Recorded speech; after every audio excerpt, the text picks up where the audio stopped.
Olá, nós já vimos que a diversificação de investimentos é um instrumento extremamente importante para garantir que o investidor tenha o seu risco um pouco diluído, né? Só que o que acontece? Agora a gente precisa ter algumas ideias sobre como que a gente faz para definir a estratégia de alocação de carteiras que vai ser utilizada. Então, de forma geral, a gente sempre vai adotar o mecanismo da diversificação. Só que qual é o percentual que tem que ter em uma determinada classe de ativos ou em outra?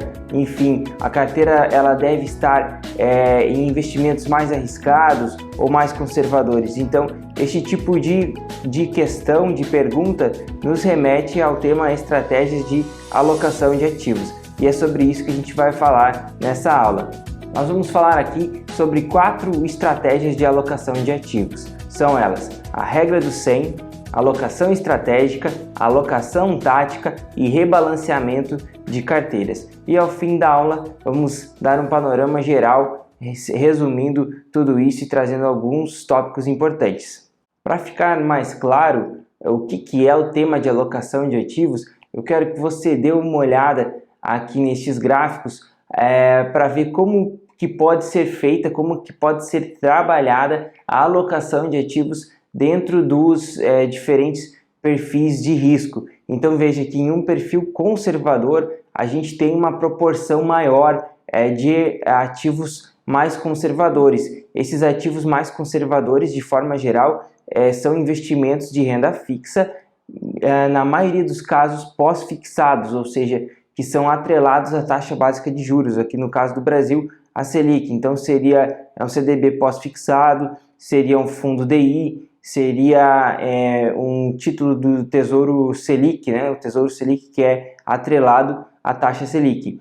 Então os investimentos mais conservadores são esses. E aí, quando o investidor tem esse perfil mais conservador, investimentos mais arriscados, como fundos multimercado, ou ações, fundos imobiliários, que tem uma maior volatilidade, mas que também na contrapartida espera-se um maior retorno, esses investimentos eles têm uma participação menor. E aí, na medida em que a gente vai tendo um perfil mais agressivo, esse jogo vai virando e a participação dos investimentos mais arriscados, eles vão tendo aí um percentual maior no todo da carteira.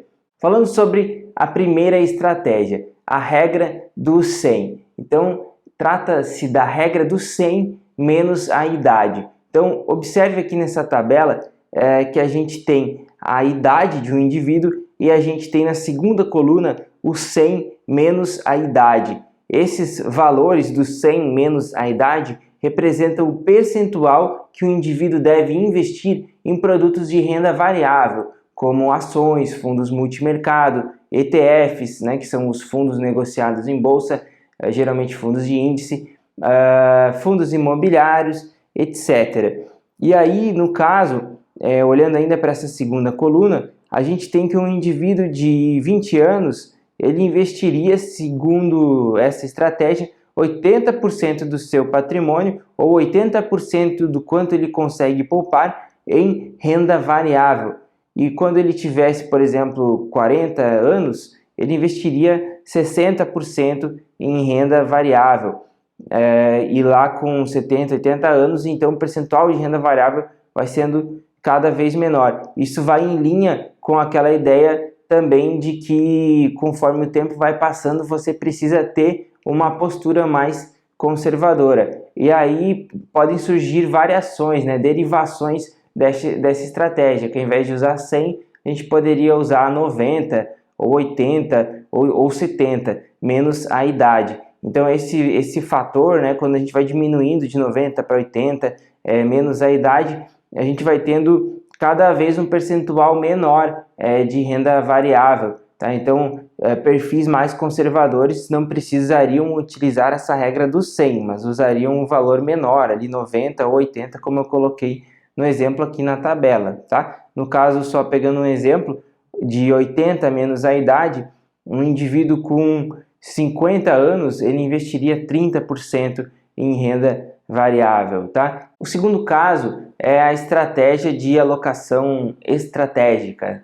E essa ideia ela traz uma ideia de carteira de investimentos fixa, que não vai ser alterada. Então é uma estratégia de longo prazo, mas que ela é estática, né? Então não é alterado as proporções, independentemente se existir alguma variação, alguma oscilação maior em um tipo de investimento ou em outro, a carteira inicial ela nunca é mexida, tá? Então, por exemplo, imagine uma carteira composta da seguinte forma, em que 50% é investido no ativo A, que possui um retorno esperado de 40%, e 50% no ativo B, que possui um retorno esperado de 20%. Se a gente fosse calcular o retorno esperado dessa carteira, fazendo uma média e ponderando, né, no caso, como a gente tem meio a meio, a gente teria um retorno esperado de 30% para essa carteira. Só que aí a questão é que se o ativo A ele se valoriza mais do que o B, ele vai passar a ocupar um percentual maior na carteira. E nessa estratégia não há uma realocação ao longo do tempo, ela é fixa.